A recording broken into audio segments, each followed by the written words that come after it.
Chris, no.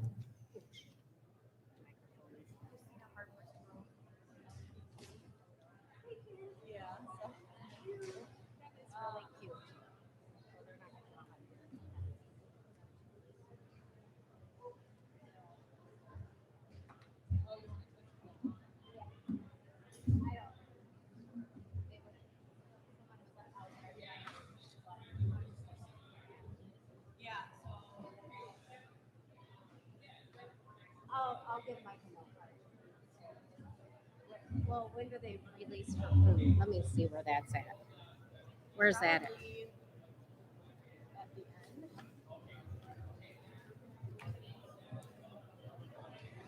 So I would say after the prize drawings, or after the prizes are awarded, Hold on. then you can say, Right after here, yeah. during the. So I would say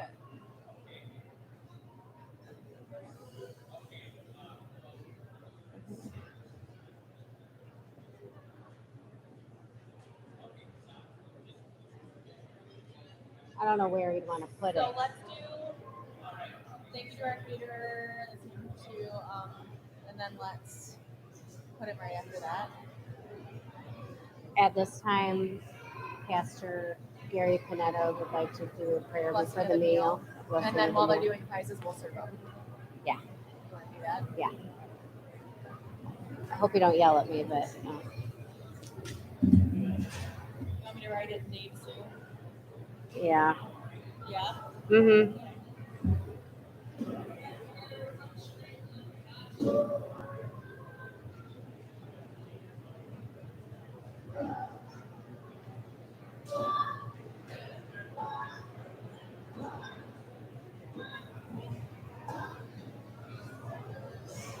So that means he'll have to come back up here. What's that? That means he'll have to come back up Yeah, here. he's gonna sit right up. He's gonna sit right up. What are you writing at this time? Please welcome back Pastor Dave for the blessing of our meal. Oh.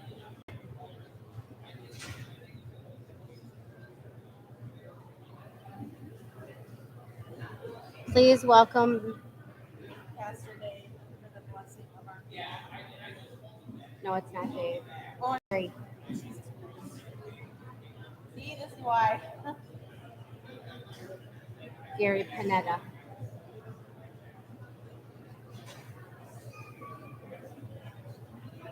Please welcome back Pastor Gary Panetta for the blessing of our meal.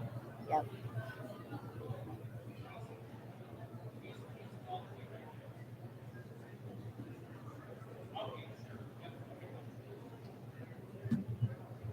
That'll work. Yeah. Hopefully they can read my handwriting.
Probably not a bad idea.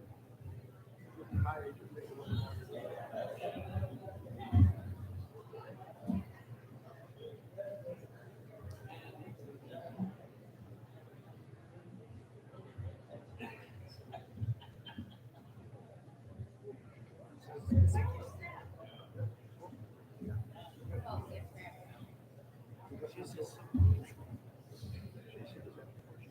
She's up there at the hill.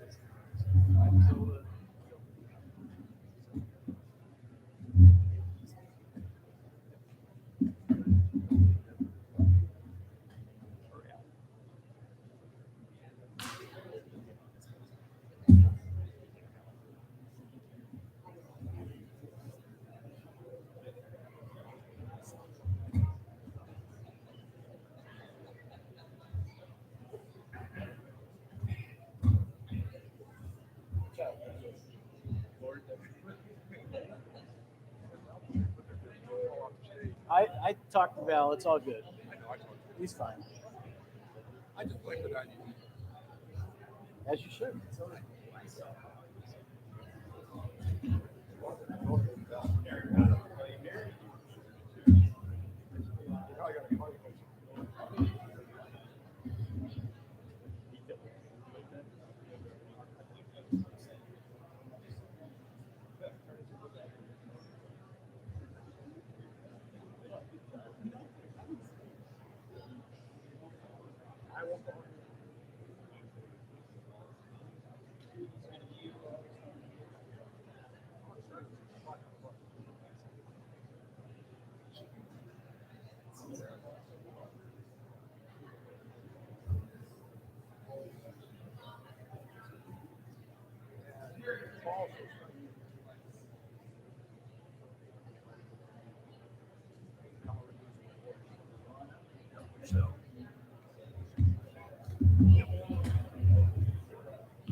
Good evening.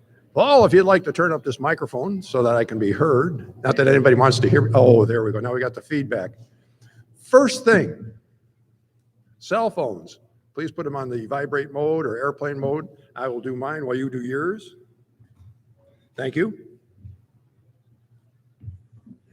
It's great to see the turnout that we have this evening. We really appreciate the fact that you folks take the time to come here and spend some time with us and listen to the things that are happening. On behalf of your board of directors and the entire Joe Carroll Energy staff, welcome to the 2023 Joe Carroll Annual Meeting of the Members.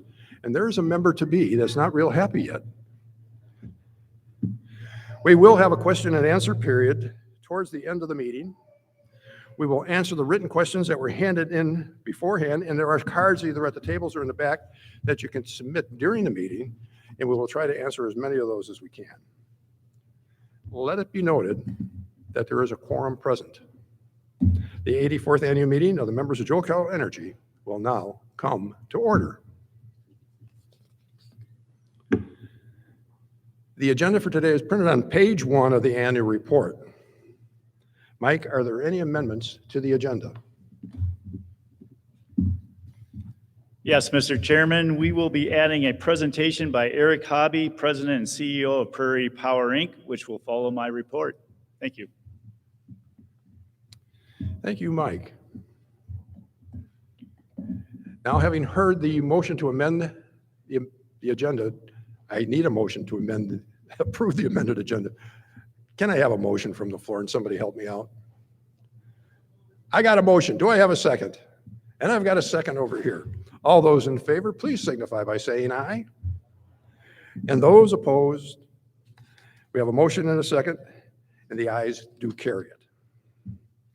Welcome, please, Pastor Gary Pantetta of the First Presbyterian Church of Savanna to give us the invocation for the evening. Pastor, if you'd please come to the podium.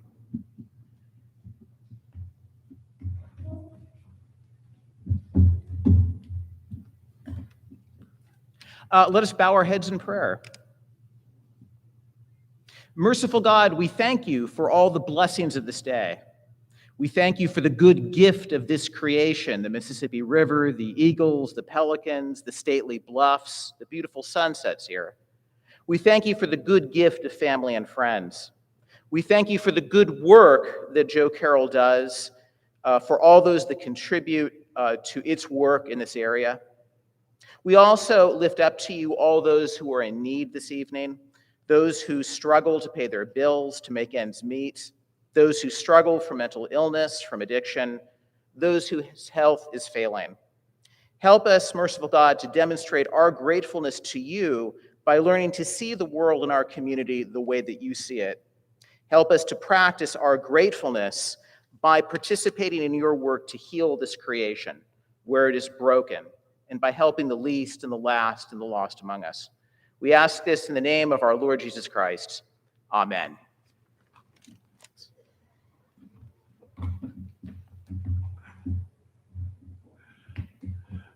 I've been asked to use my radio voice. That's not the radio voice, is it? Would you please all stand and join me in the Pledge of Allegiance?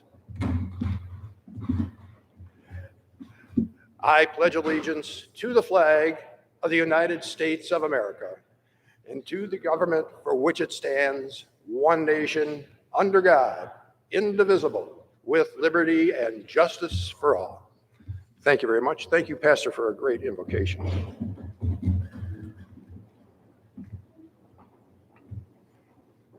It is now my pleasure to welcome the Honorable Mayor of Savanna, Mr. Val Gunnison, who is also the former Honorable Circuit Court Judge of the 15th Court, to give us a welcome to Savanna. Val, please come on up.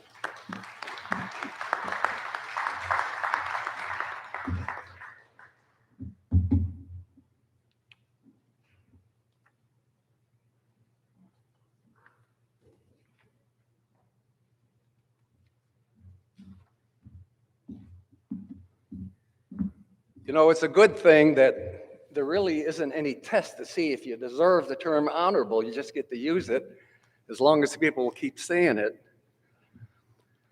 Welcome.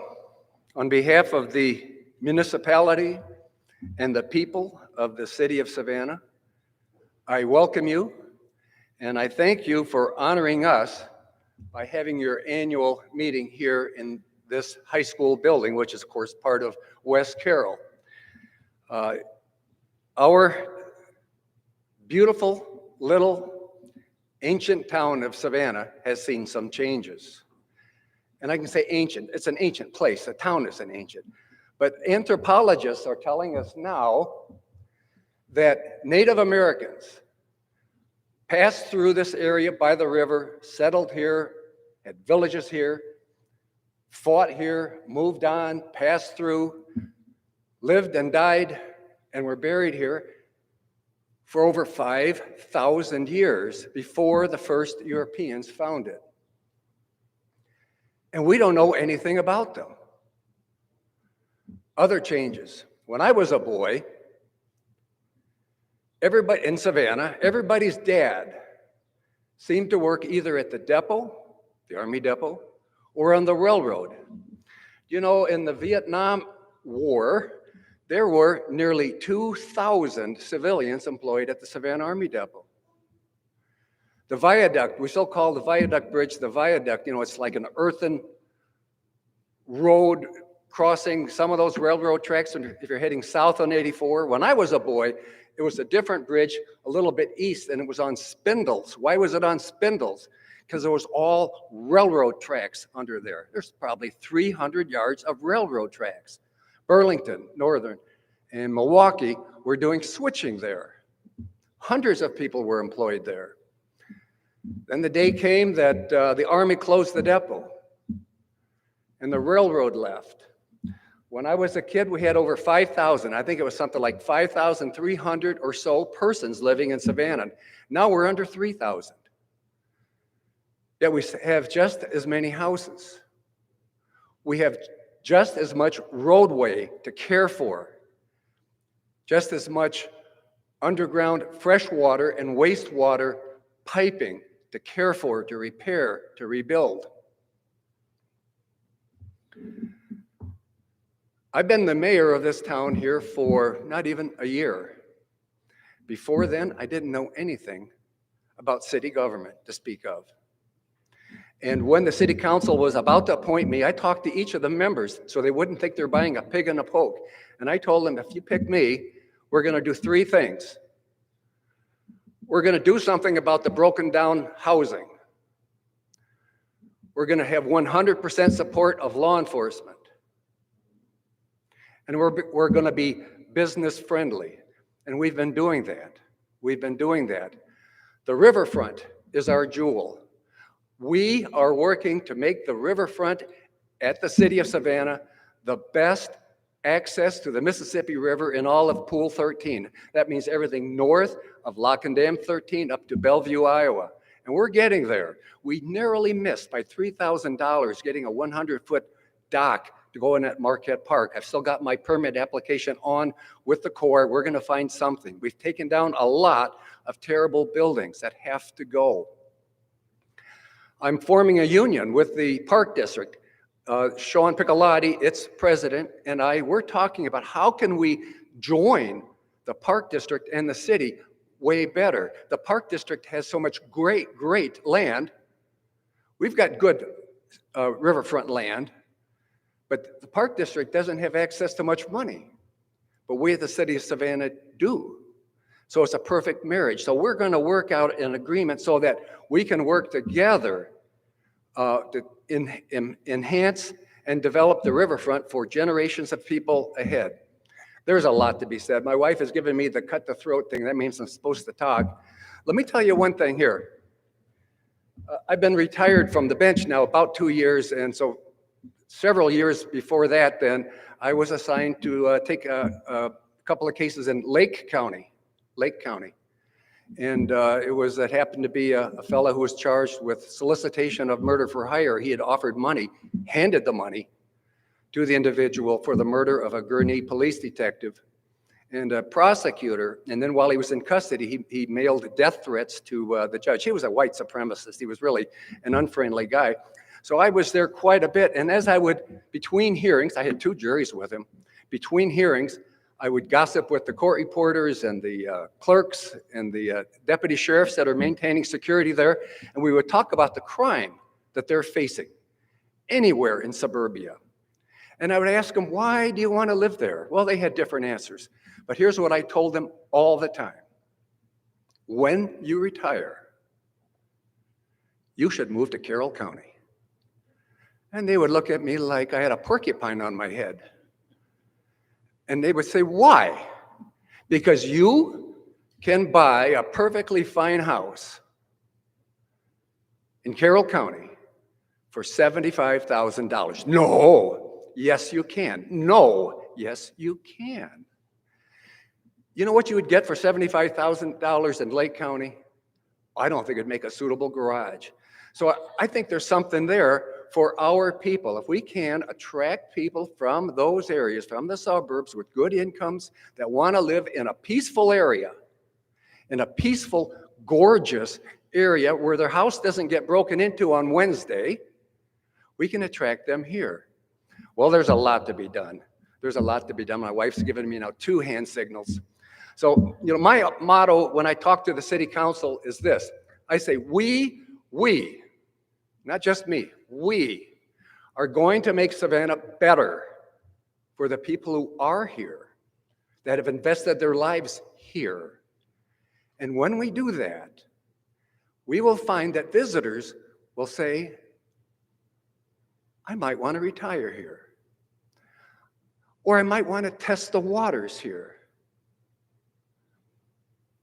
The watchword I give them also is, as we plan for our future,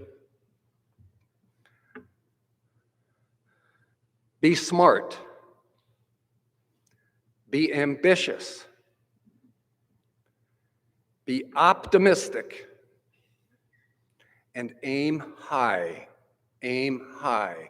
So you, members of the board and shareholders of Joe Carroll Energy, as you gather here today to start off a new year with new plans in this world where we think the big picture on energy. If we look at the big picture, we find out that our friends, the Saudis, are holding hands under the table with Putin. We don't know if the White House is going to let us use our own energy or if it's going to be closed. We don't know if a pipeline can be built or be shut off. That kind of turmoil has to settle at the retail level, where our board of directors has to make these decisions at the retail level. That's really the important thing of our energy future that hits us every month. So my advice to the board here is be smart, be ambitious, be optimistic, and aim high. Thank you.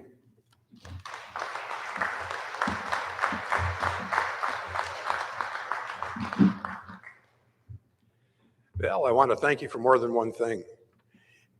You hit on the topic of why we are here today. Together we can succeed, basically, is what this whole thing is all about. You are members, as Val has pointed out, not just of this community, but of rural America. Together, we can go forward and make this a better place to live. Val, thank you very much for your comments. Allow me to introduce your board. Please stand when I call your name. Jerry Meyer, Director of District 1 from East Dubuque. Stay standing. Joe Mattingly, District 2 from Scales Mound. Thank you. Marcy Stanger, Secretary from District 3 in Apple River. Dan Tyndall, Rural Galena, District 4. Pat Smith, Galena, District 5. Tom Lundy, District 6 in Savanna.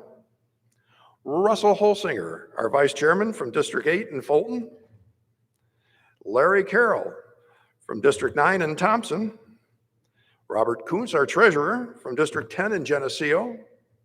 And I'm Dave Sen, District 7 from Mount Carroll, your Chairman of the Board. I'd also like to introduce our CEO, Mike Casper, and our General Counsel, Terry Kirk.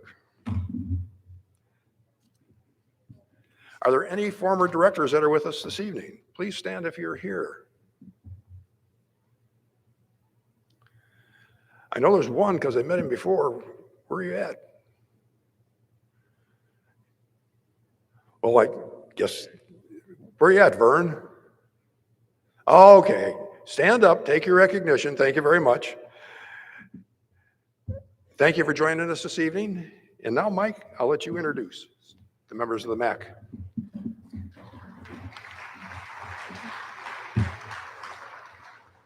Thank you, Mr. Chair. There are a few members of our Member Advisory Council members with us tonight. I saw several of them. Mark, Bob, Bill, and I believe Mac are here. So please stand. I'd like to recognize them and thank them for their time and feedback. Our Advisory Council members provide us with valuable insight, input, and feedback on important topics.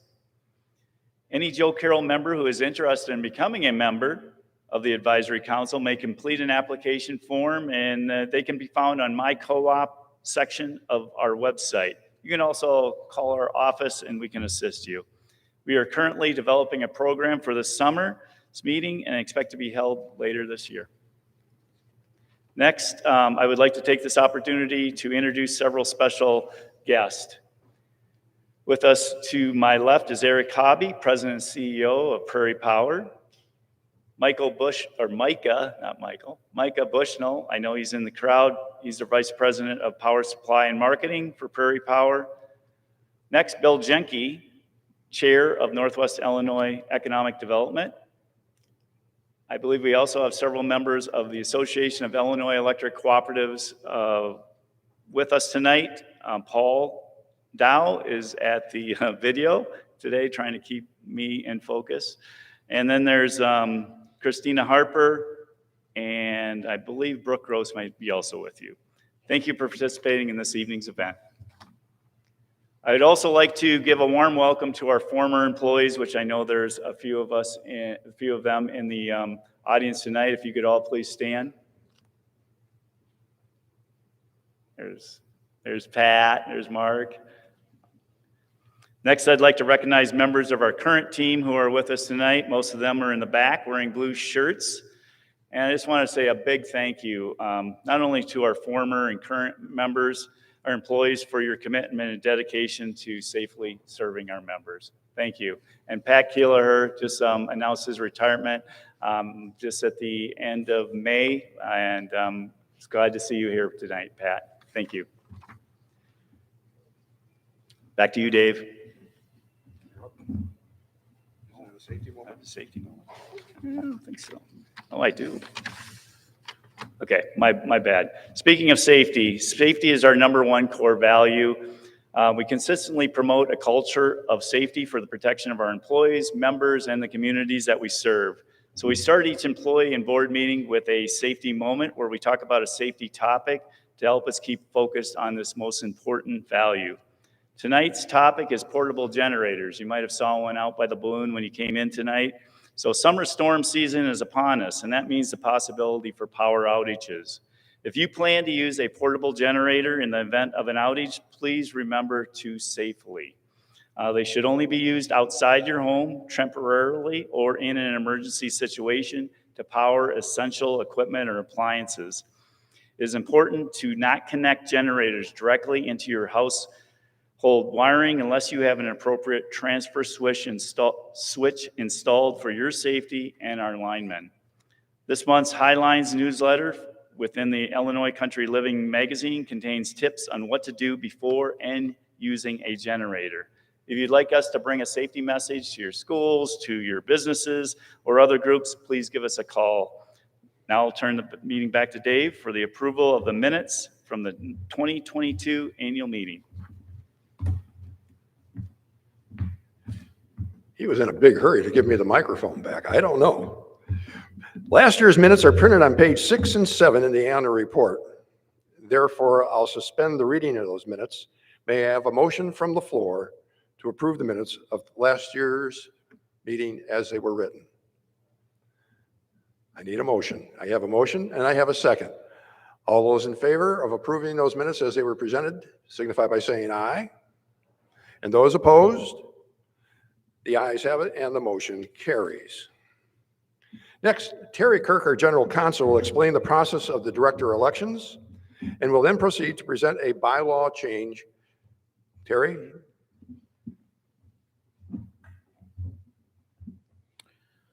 Thank you. One director in District 9 is being elected by a vote of acclamation due to only one candidate having filed for a nomination in that district. Also, elections by ballot were held in Districts 3 and 6, where 2 candidates filed for nominations in both districts. May I have a motion to elect the Director of District 9, Larry Carroll, by acclamation? We have a motion. Do you have a second? All in favor say aye. Opposed, nay. The ayes have it. An election by ballot was conducted for the cooperative by Survey and Ballot Systems, who received the paper and web ballots, validated member numbers, tabulated and delivered the election results to the cooperative. The candidates in District 3 were the incumbent, Marcy Stanger, and Alan Hendren. The candidates in District 6 were the incumbent, Tom Lundy, and Elaine Deek Roker. The election results in Districts 3 and 6 are as follows. District 3, the winner was Alan Hendren. District 6, the winner was Tom Lundy. I declare the directors duly elected for Districts 3, 6, and 9. Please let me introduce your elected directors. District 3, Alan Hendren, you stand. District 6, Tom Lundy. And District 9, Larry Carroll. Thank you. Now for the consideration of the bylaw amendment. We have one bylaw amendment to consider this year. The fair representation of the board of directors of the co-op members is an integral part of the co-op model. The democratic process in place for each member being represented by a director in that district is fundamental to the operation of Joe Carroll Energy. This bylaw amendment provides flexibility and guidance to the board of directors in the event that a vacancy occurs during the term of a board of director. It also further clarifies and deletes dates and events that have already passed and are no longer necessary to be in the bylaws. You were given an insert in the annual report that shows the changes to the bylaw. Article 4, Directors, Section 2, Director Districts. May I have a motion and a second to approve the proposed bylaw amendment? Do we have a motion? We have a motion and a second. All in favor say aye. Opposed, nay. The ayes have it. Motion carries. And now I'll return the meeting over to Dave Sen.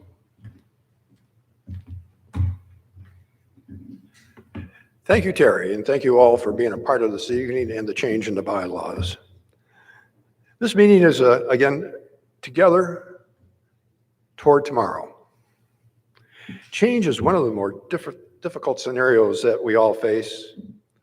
With age, it seems to be even more of a challenge. Looking back a century ago, our ancestors thought a nuclear submarine or a man on the moon was just a good novel to read. We now get up, throw the switch, and typically everything works. So yes, times have changed, and thank goodness for that. The pioneers of the past worked hard to illuminate rural America. Now it's our turn to build on the past by bringing high-speed internet to our rural communities and a transition of our energy sources to a lower carbon future in a pace-managed manner. Our lives have evolved over the past few generations. Change can be scary, but it's not difficult if we work together toward a goal of a better tomorrow. Mike will share with you what Joe Carroll has been doing to keep pace with the rapid changes that are taking place and the importance of working together toward tomorrow. Please keep in touch with your elected officials. Let them know that safe, reliable, and affordable energy and a high-speed internet are important to you. Change has never been easy, but by working together, we will succeed. Mike, would you like to take the podium, please?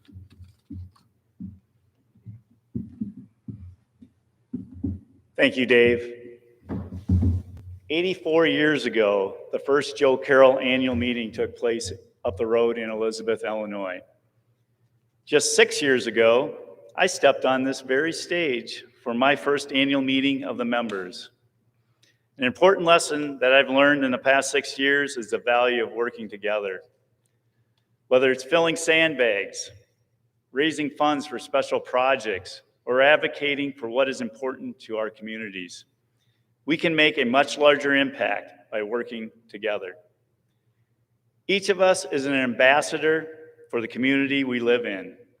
Because you care, you strive to make your community better by sitting on local boards, volunteering, and just showing up to voice your opinion and provide feedback. Thank you for caring and taking the time out of your busy schedule tonight to be here. Your commitment to your community is critical to our area's overall success. Joe Carroll Energy is committed to improving our local communities by developing services that provide value to you. Through our involvement in the communities that we serve, we strive to develop solutions that will be impactful. A good example is bringing high-speed internet to unserved and underserved communities. As an energy and broadband cooperative, we are member-owned and controlled by you.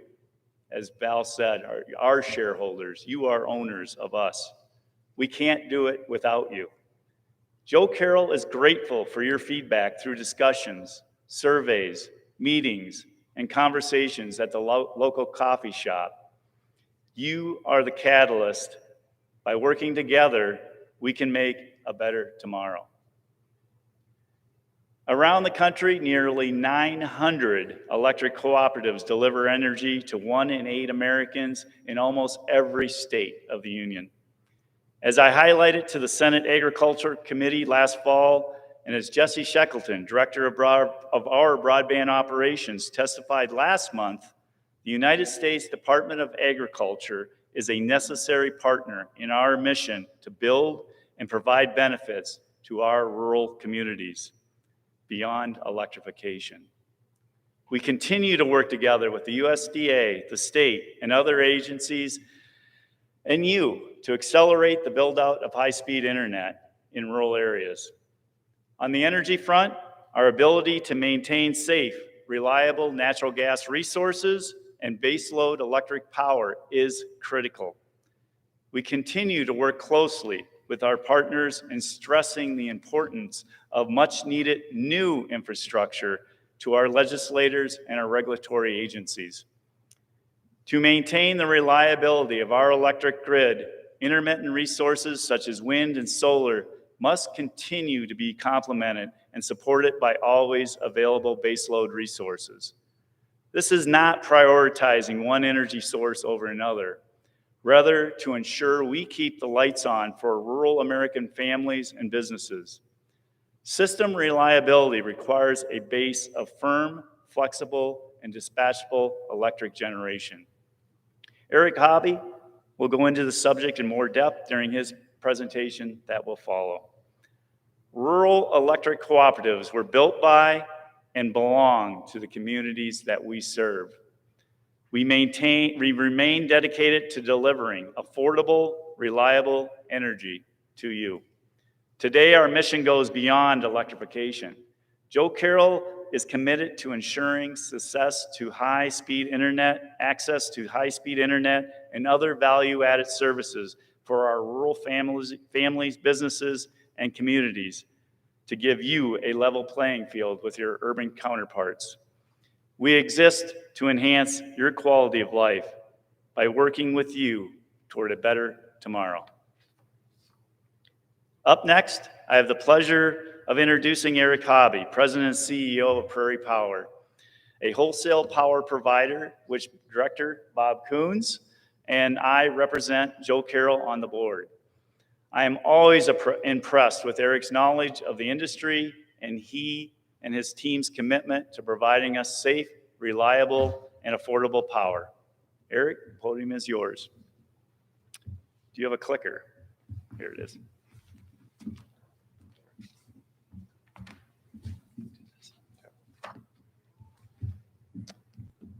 All right, so I think we've got a presentation.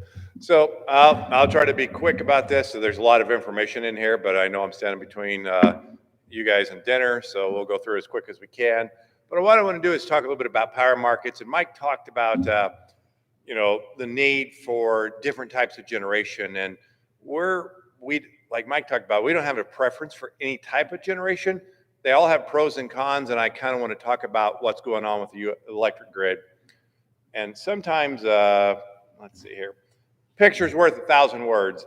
So what this is, if you look at, this is power prices from 2005 till today. And this is if we went out on the wholesale markets and bought energy for 12 months, what would it run? And you can see the prices have, were high in 2005 to 2008, and then they dropped, and then they've gone up significantly, and then they've fallen back down. But when you kind of look at this, back in 2005 to 08, we were preparing for deregulation, and there was a kind of a shortage of energy at the time. And then we were building units, and then all of a sudden the Great Recession hit and load dropped. And you can see for a very long time we had low prices that were around $35 a megawatt hour or 3.5 cents a kilowatt hour just for energy. And that stayed really low for an extended period because there was fracking going on, there was a lot of investment, subsidizations of renewables, and we were still just long in generation for a long period of time. And then more recently, now I'll see if I can get the click here. We hit probably averaging around $95. So if people remember last year, energy prices blew up. Downstate Illinois Ameren rates went up significantly, and that's because they had part of their energy in these markets. And if you look from back in the 05 till now, if you took $65 power, raised it about 3% a year, it'd go to about 95. And so this was the problem we had. We went from 35 to 95. The price almost tripled overnight. And it's kind of part of the problems we have going on with the markets right now, the way these price signals are interpreted by entities. And we actually hit $142 a megawatt hour, which is 14 cents a kilowatt hour just for energy. That's before it gets delivered on any of the wires, transformers, or anything. And again, that was for a year-long power. So with that low prices from 08 forward, you know, people that own generation like Prairie Power does, we looked expensive compared to the markets because the markets were really low. Well, the markets weren't paying for the cost of ownership of generation. Go ahead.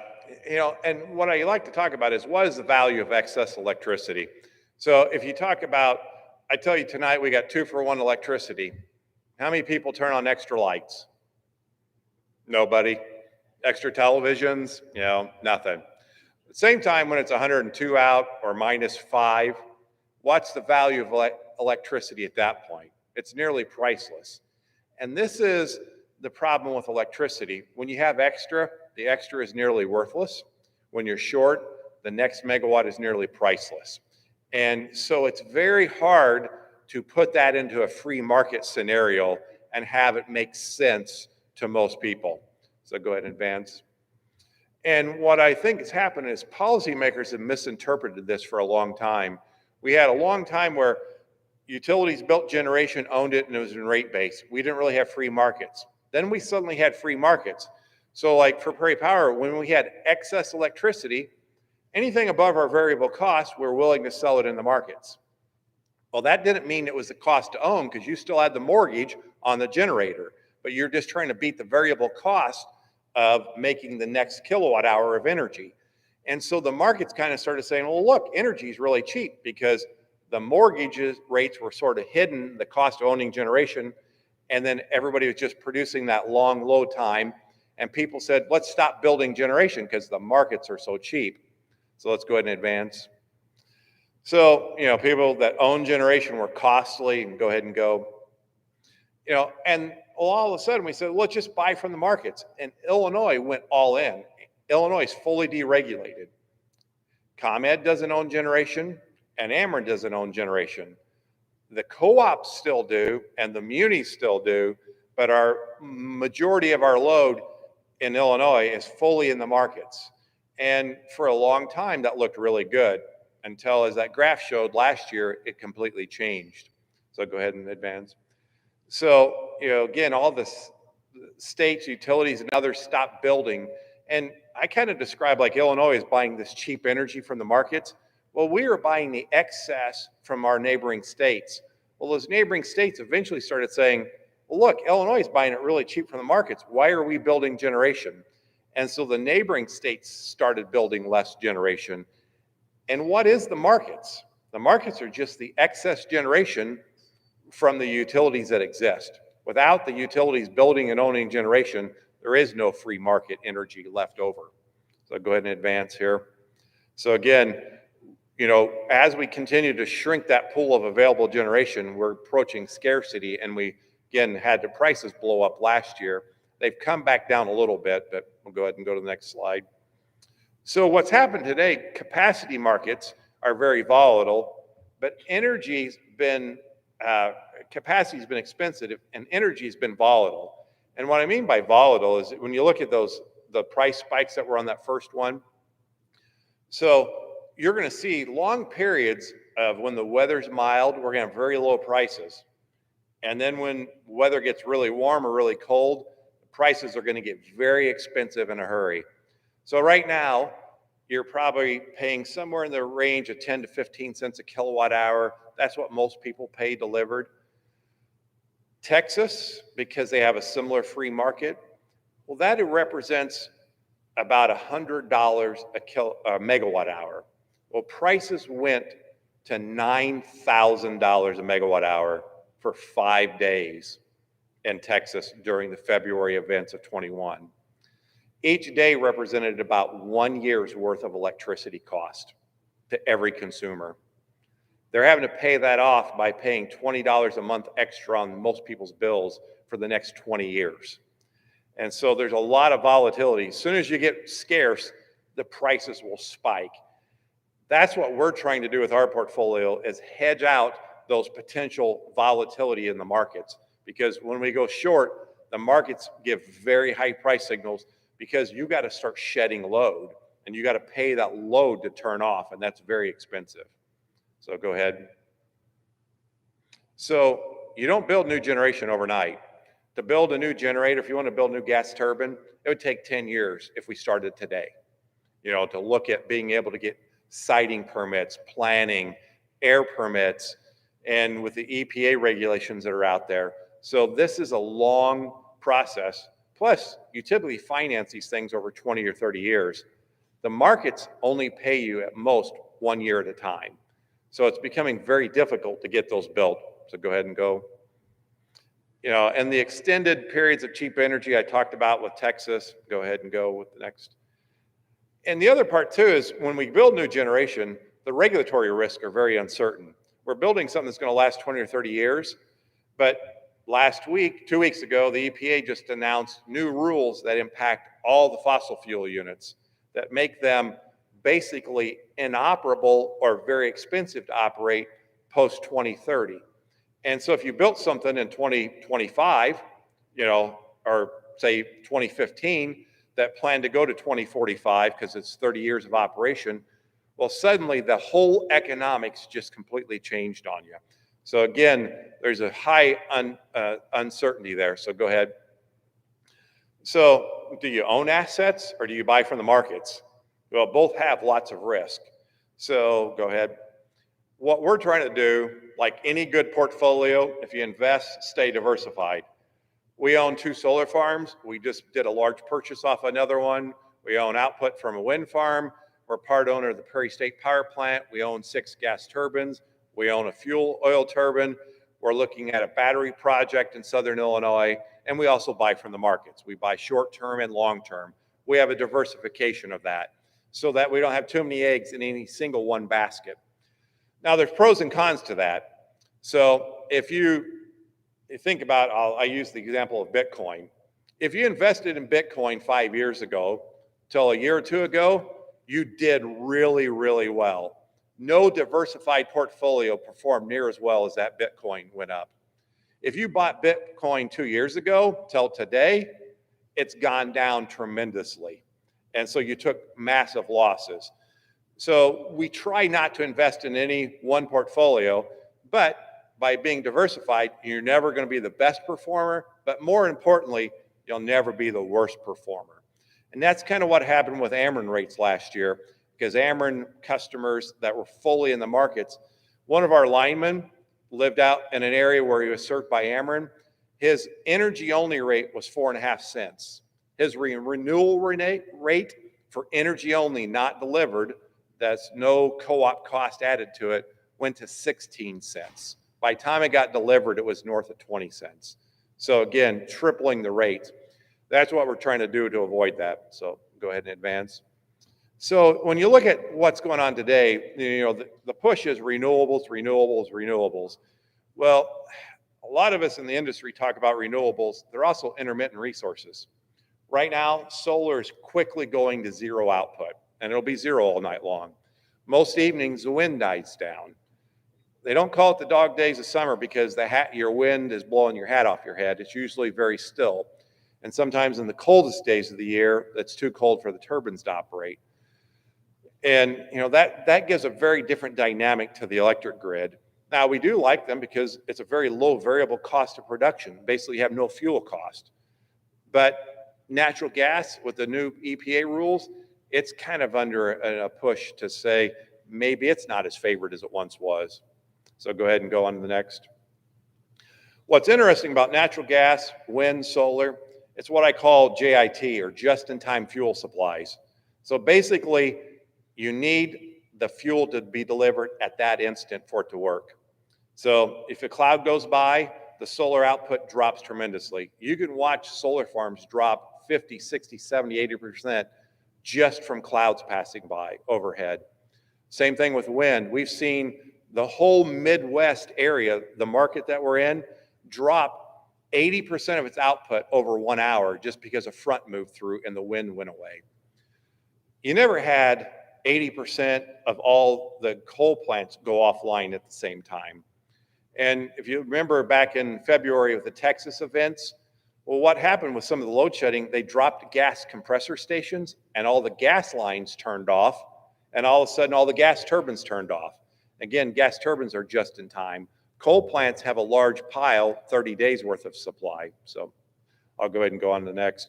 Solar and wind have unique geographic region risks that are different. So go ahead.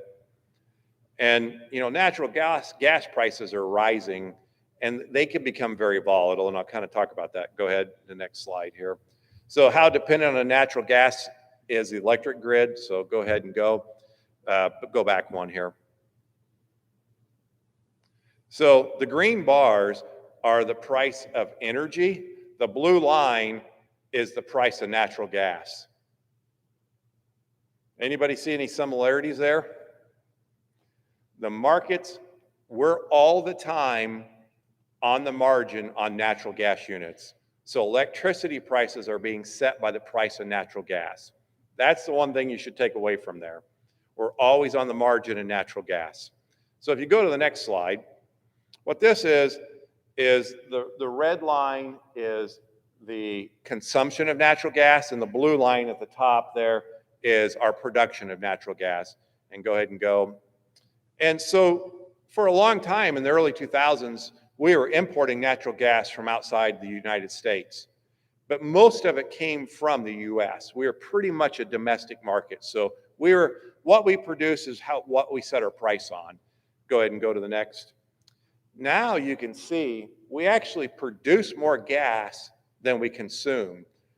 LNG is liquefied natural gas. We're shipping it around the world. So natural gas last year went from $3 a decatherm to $9. It tripled. Big shock to our electric cost, like the graph showed.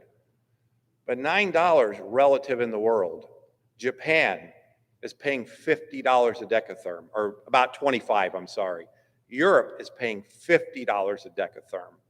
So $9 gas, while it's tripled in the US, now that we're competing against international markets that are very hungry for this stuff, it may change our natural gas markets going forward. And we're also shipping it in pipelines to Mexico too.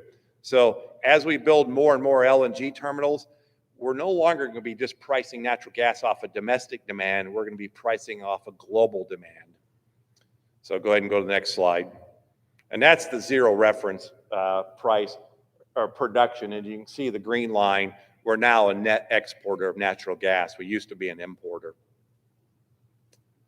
So one other thing I'll talk about electric rates, and go ahead and go a couple clicks here. So, it used to be that we built generation, it's just like a house. You get a 30-year mortgage, we get a 30-year loan, we recover it in electric rates over 30 years. Well, the markets only provide costs for 1 year at a time. We still put it in our rate base, but the people that aren't in markets are trying to compete in markets, independent generators. They don't have any mechanism to recover that. So that's really changed the way policy works too. So go ahead and go a couple more here. Free markets don't have any way to recover cost over 20 or 30 years. Investment in new generation in Illinois especially has nearly stopped. Because again, who's going to loan billions of dollars when you can only guarantee revenue for 1 year?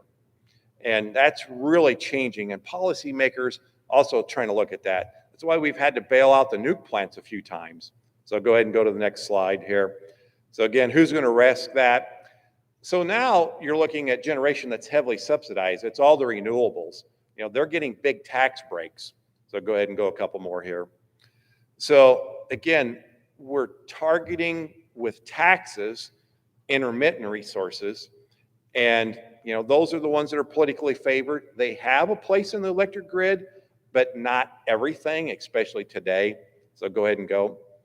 And then what's happening is you get these subsidized generation being brought into the market against people that have mortgages like we do that still have to produce and recover costs. And so that you got subsidized resources competing against unsubsidized. Again, it's distorting the way the markets work. So go ahead.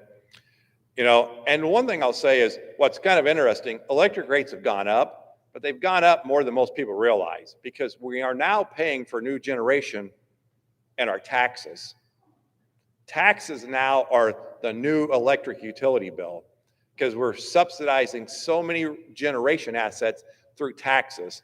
And we're part of it. There's $9.7 billion just made available for rural utilities to start taking advantage of. But it's, again, all funded by taxes. It's tax breaks. It's tax different mechanisms. And so, again, we're going to try to take advantage of it because we're not going to lead the one-man parade on our high horse. It's out there, and we've got to be part of this so we can provide low-cost power. But it's an interesting dynamic that we're hiding electric costs really in taxes now. So go ahead. And, the IRA, the Inflation Reduction Act, huge investments. The new AIR program, which is the one I talked about with co-ops, and FIJA, which bailed out the ComEd or Exelon nuclear units. So go ahead. So some takeaways, and go ahead and go a couple of them here. The grid's becoming riskier. I've been in the business for 30 years, and go ahead and go a couple more here. For the first 25 years, the only time we turned power off was because poles went down, equipment misoperated, storms came through. In the last 5 years, we've turned off electricity in the U.S. 6 different times because we didn't have enough generation to meet load. 25 years, I never saw it. In 5 years, 6 times in the United States, including this past winter. The last 3 winters, we've done it. And it's becoming much more real. So go ahead and go a couple more here. So, what's going to happen? Volatility. Volatility in pricing in electric and natural gas is going to continue to be a concern. Go ahead and go a couple more here. We're going to have long prices, low prices, and then extremely high prices. Natural gas, I talked about the pressures facing worldwide. Go ahead. Volatility and reliability. That's going to be a concern. Volatility in the regulatory environment. And then the last thing I'll say is volatility and consumer expectations. I think we expected the grid always to be there, and we wanted low rates, and that was very justified. Then we wanted greener. Well, how green do you want to be if you don't have reliability or affordability? So the consumer expectations are changing and what we're demanding, from electric utilities. So go ahead and go to the next slide.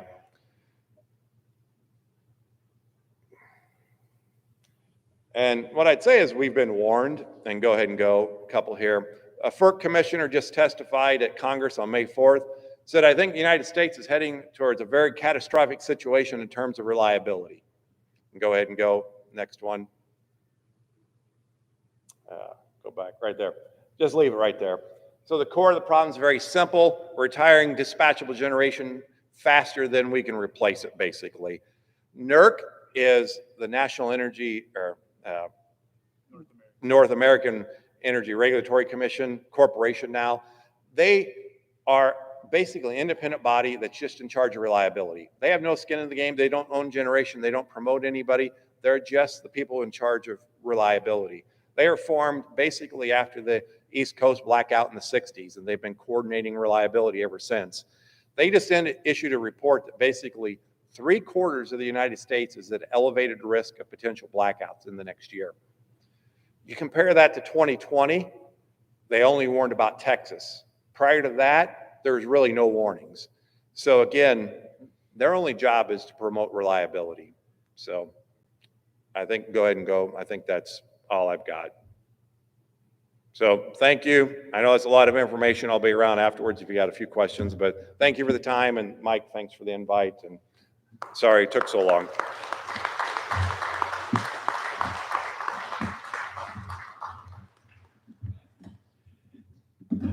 I'd like to say thank you, but it was almost more than I wanted to hear.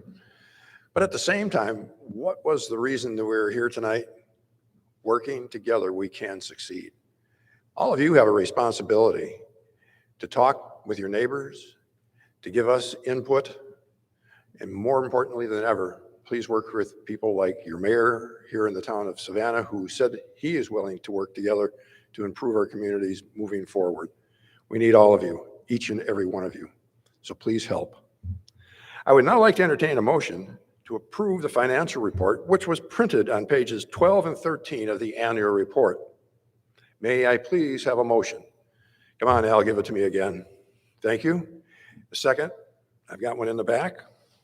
We have a motion and a second to approve the financials that were in the report. All in favor signify by saying aye. Those opposed? Wasn't that easy? Thank you very much. We are now going to have a question and answer period with Mr. Mike Casper. Thank you, Dave. We will be eating at, we will be eating at 7 o'clock. So that's just a, we're gonna have a quick blessing.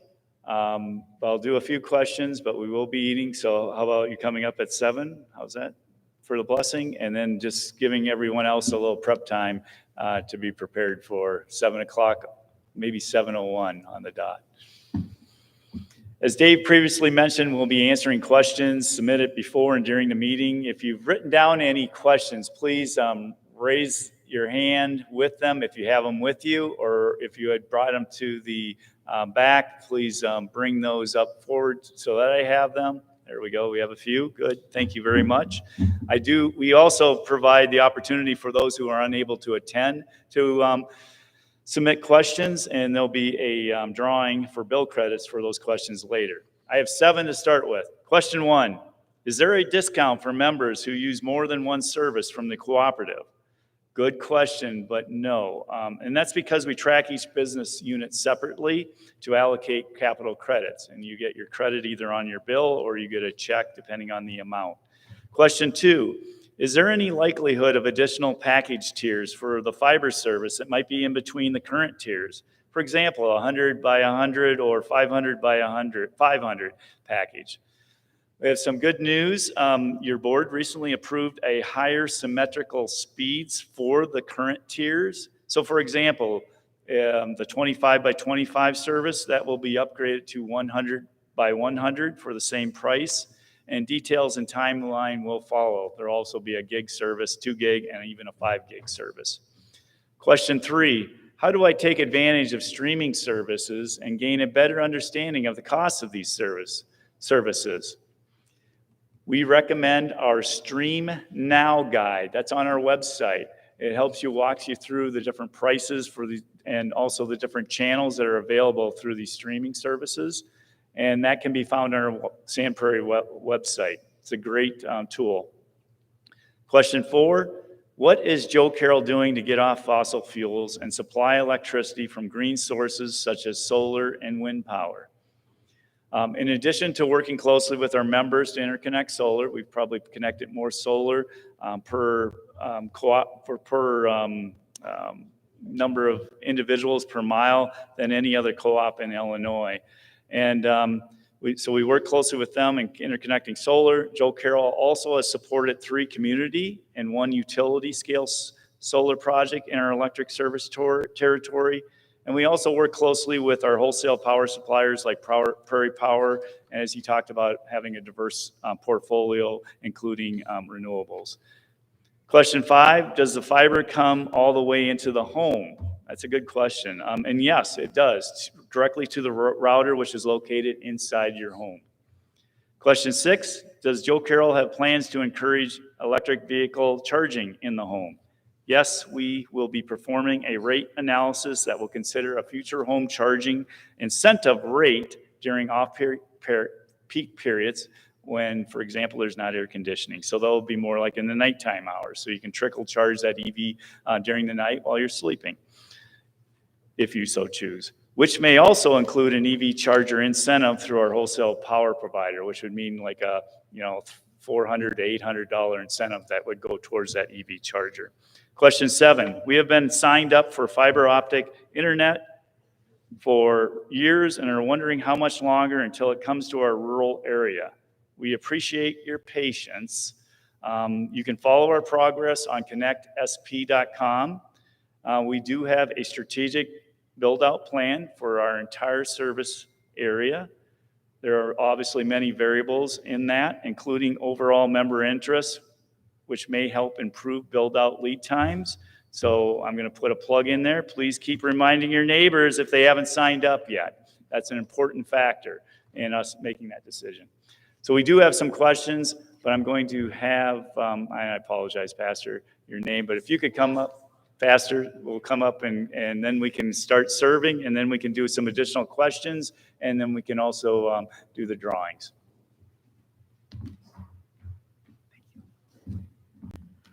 All right, let us pray.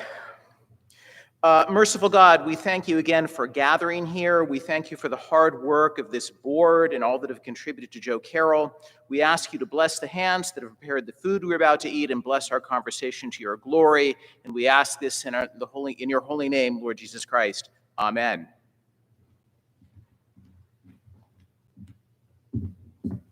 Food will be served. I think we did this in 14 minutes last year, so get ready to be impressed.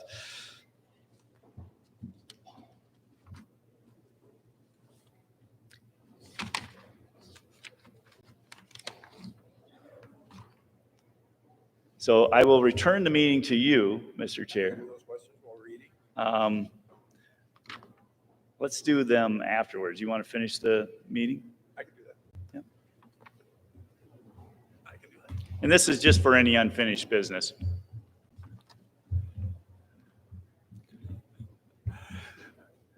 The chair is unaware of any unfinished business, even though he asked me up here to do that. There has not been any new business brought to me prior to the annual meeting.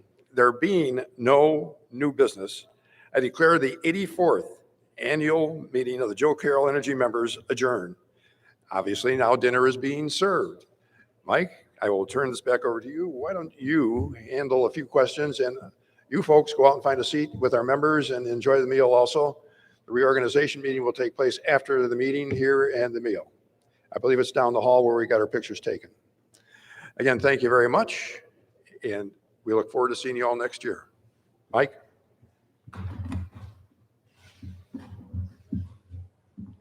Well, you got some stumpers here.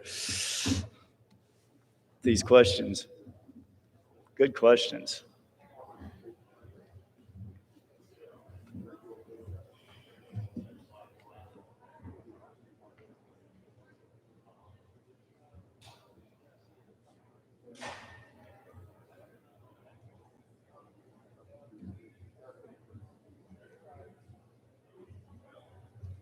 I was told by my attorney not to answer this question, but I'm going to. He's getting nervous. So how does the federal government conclude that natural gas stoves have byproducts that contribute to asthma? And we're working very closely with the Gas Technology Institute in Des Plaines, Illinois, and they are researching this. They've done a lot of studies regarding this and have looked at all the studies that the federal government is using currently. And they're continuing to study that. So we will probably have additional information and a report to be able to share with our members if they are interested. And that's through our involvement at the Gas Technology Institute. Thank you for the question. This is a good one too. What is the plan to supply enough electricity when all the electric cars are in use? You listening to this, Eric? Are in use about charging prime usage. And I will be fair, most of the charging is done at home and can be done in the evening. And we are looking, as I mentioned in one response, that we will be looking at providing incentives to be able to charge those vehicles during the off hours when not as much electricity is being used. So that'll help levelize that load curve. But it is definitely a concern, and we are looking at that very carefully. So thank you for your question.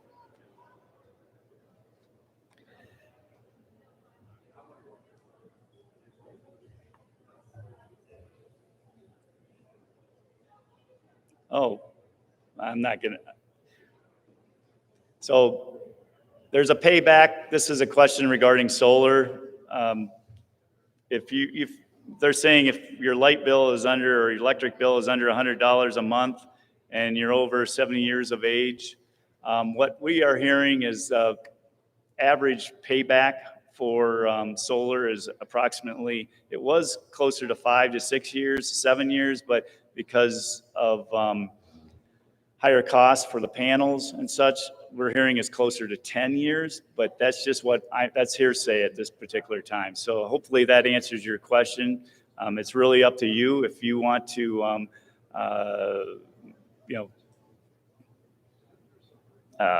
pay for that investment.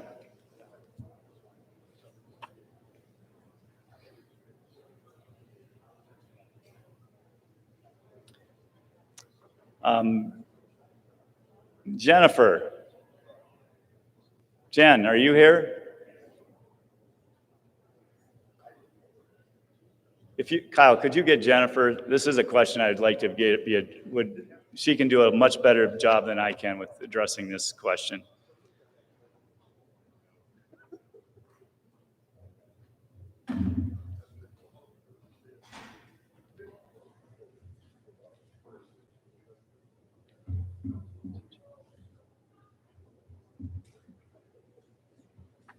I'll have to come back to that.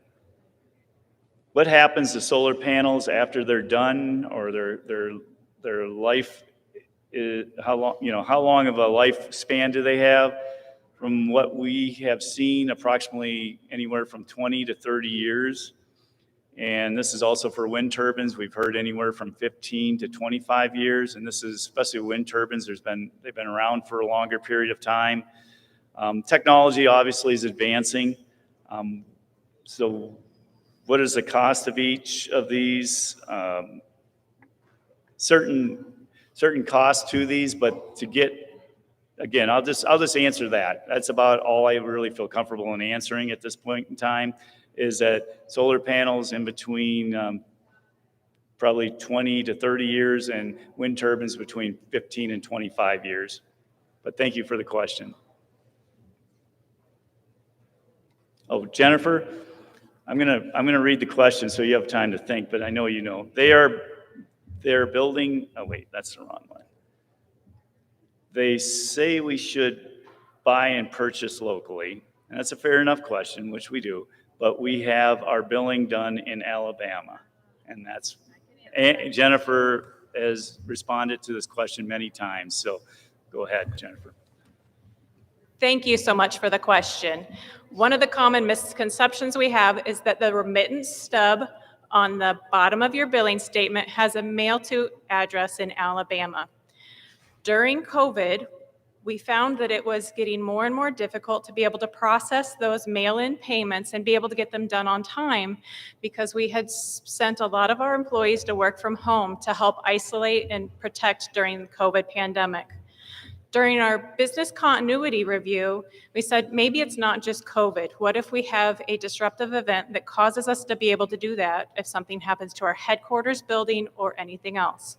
So we decided to work with our computer vendor who helps us with our billing, and they have a processing site where they're able to take those payments and do exactly what we did in-house. That freed up our internal employees by 4,000 hours a year. And now instead of opening envelopes and processing those mail-in payments, they're able to answer questions and help you with your account management needs, while we still have that ability to process payments. No matter what happens at the co-op office, we're able to provide that service. Thank you, Jennifer. Just someone in the back. We're going to start doing the drawings here shortly for the scholarships. If I could have the names of the students. Thank you, Peggy. Oh, there they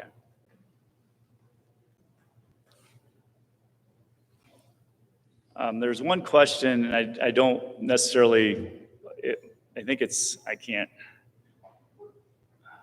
Marvin Worst.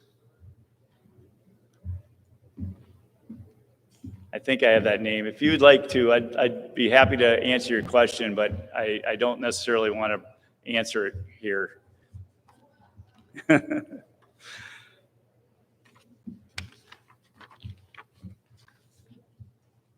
There was another one about building a 1,000-acre solar farm in Wisconsin, but I can't quite make out what the question is. So if that individual wants to see me afterwards, I would be more than happy to speak to you. I'll leave those, I'll keep those aside. Thank you for your questions. Now, we have, how many? Okay. Oh, wonderful. This is my favorite part of the presentation or the meeting is the award of director scholarships. We're proud of our scholarship program here at Joe Carroll, and which is funded through unclaimed or donated capital credits. We've talked about capital credits a number of different times. I've mentioned tonight. We will award our director scholarships. Once I call your names, if you could come up for your recognition, but what we're going to do is with the directors, we're going to get one photo of all of you over to the stage left.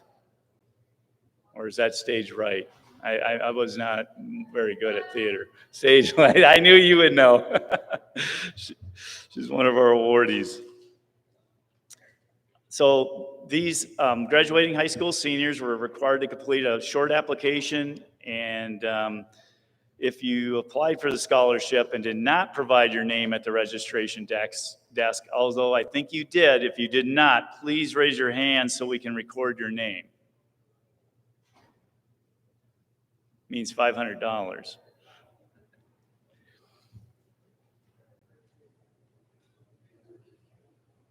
So I am going to announce the winners of the Director Scholarship. If you could come to the stage, line up along the, what was it, stage right or left? Left, stage left. Amelia Wilson.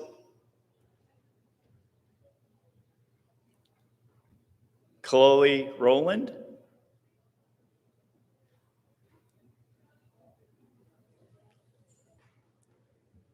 Dawson Christensen.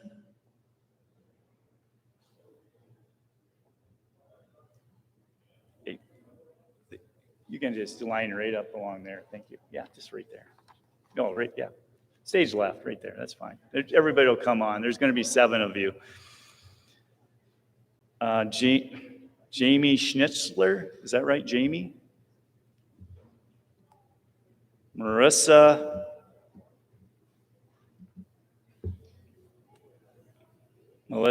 I'm not gonna slaughter your name here. I apologize. I know it starts with a G. Megan Anger and Olivia Williams.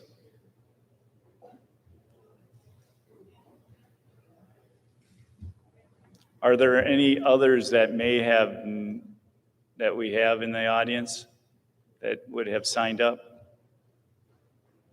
Nope. Well, congratulations to you as well as all of our Joe Carroll Scholarship winners. I'd like to encourage everyone, especially if you have other children, grandchildren that are living in our service territory. I encourage everyone to look for information about our 2024 scholarship program later this year on our website and in co-op publications. I know Ashley is getting photos of you all. And next one I'm going to do is ask you to go off stage. But first of all, I wanted to congratulate you all. So. This is the future of our area and our region. And as Val said, we want people to move back here into our area, and we want to provide incentives for you to do that. And we appreciate you. I think quite a few of you are actually going to schools here in Illinois. You don't have to say if you're not, but this is what we want. I was gone for 28 years. My parents are in the audience. Speaking of special guests, I forgot to mention most important guests, my parents, Pat and David Casper.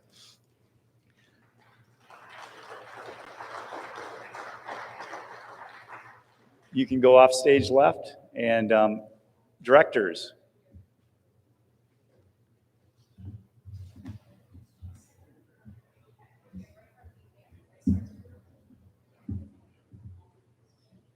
Oh.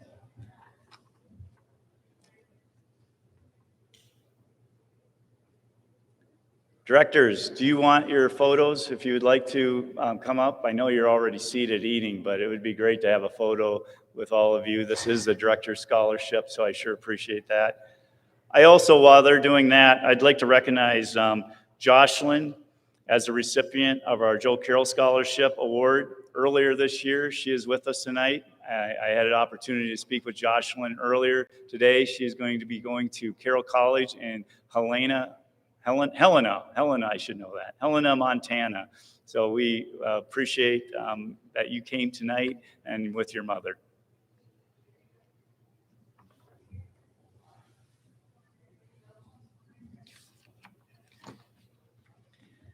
We always close out with our prize drawings and the appreciation dinner, which you are enjoying currently. You must be present to win the door prizes.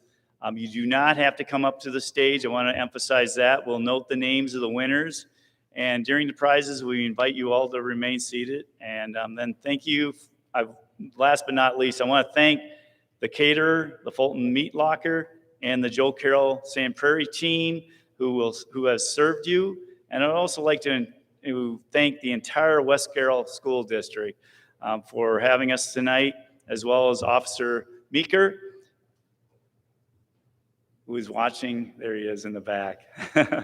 Officer Meeker. Congratulations to all, and thanks to everyone. I'll turn the stage back over to John Scott and Lori Wyman for the prizes. Scott, Lori. Thank you. I'm going to first announce the winners for those that entered questions prior to the meeting online. We had a drawing of winners and chose 5 $20 bill credits from those entries. Patricia Allen Stewart, Jonathan Wallace, Keith Rath, Shelby Foreman, and Nancy Gable. Those 5 members all received a $20 bill credit. Now we're going to draw. We have one energy audit, which is a $300 value. That'll be the first thing we draw. We have 4 $50 bill credits, and then we have 10 $25 bill credits. And Lori's going to help me here by drawing a name. Very good.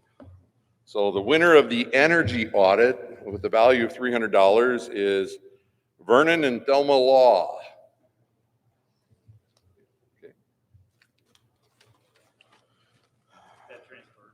Yeah. All right. Draw another one. Very good. So the first of 4 $50 bill credits is going to Denise Harridge. All right. Mike, you want to draw one? Sure. I'm not drawing my parents. All right. The second $50 bill credit goes to Jamie Schnitzler. You don't have to come up here, but it's there. All right.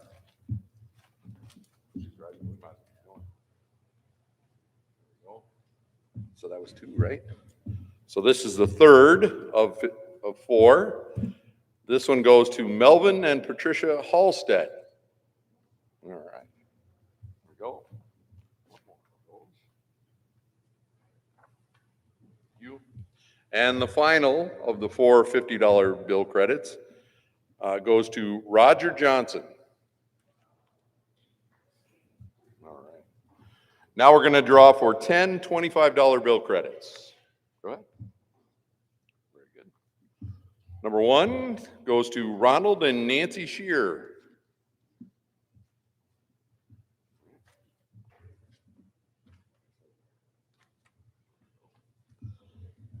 The second one is going to Dawn Rath. Okay. You have to be present. Yep.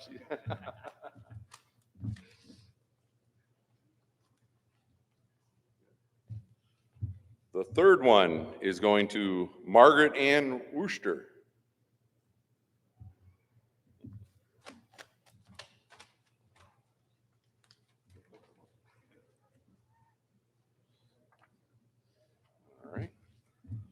fourth one is going to Clarence Dunn.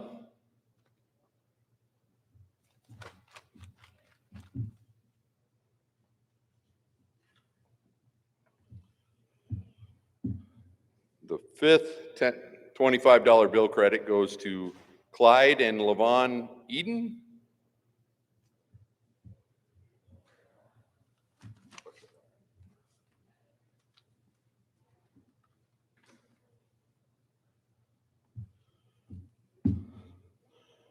Randall Stottle.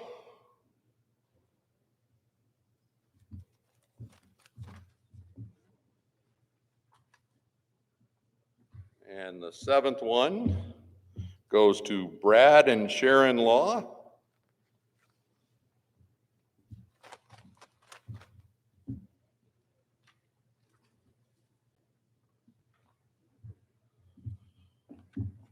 All right.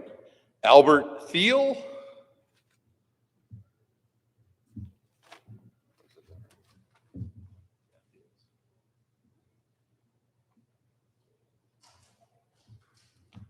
The second to last $25 bill credit goes to Robert Lott.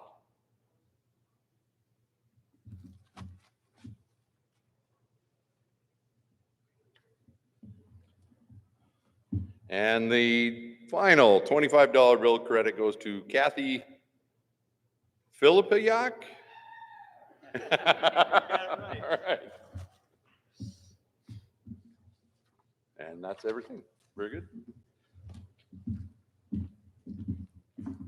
Thank you, John and Lori, and we will conclude our meeting for this evening. Thanks for coming, and enjoy your pork sandwich.